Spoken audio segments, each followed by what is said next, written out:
Mount, Emerson Corporation, Pita Crackers, Skyplex, Pringles, Biko, made by Aling Elaine, Panot, Converse, and Rusty Lopez, and Bokya. Uy, sinagpak.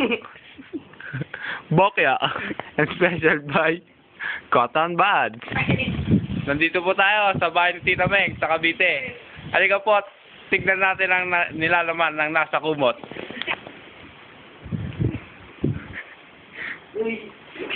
Ito po, tingnan natin ang laman ng nasa unang kumot. Uy, sabi naman yung kulit naman eh. Nakakabadlip na. Wow! It's jelly!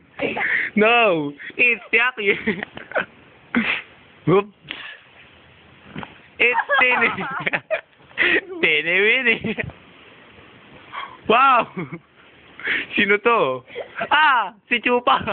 Si Chupa Pink! Wow! Parang pogi ito ah. Teka lang, tignan natin. Unti-untiin po natin ang pagbukrasa ko. Wow! Akala ko si Tito Do, yung pala si Alan. Akala ko si Tito Do, yung pala si Alan. Tingnan natin, mukhang maputi po itong nasa loob ng kumot. Tingnan po natin. Ah! Nego pala. Wow, mukhang killer to.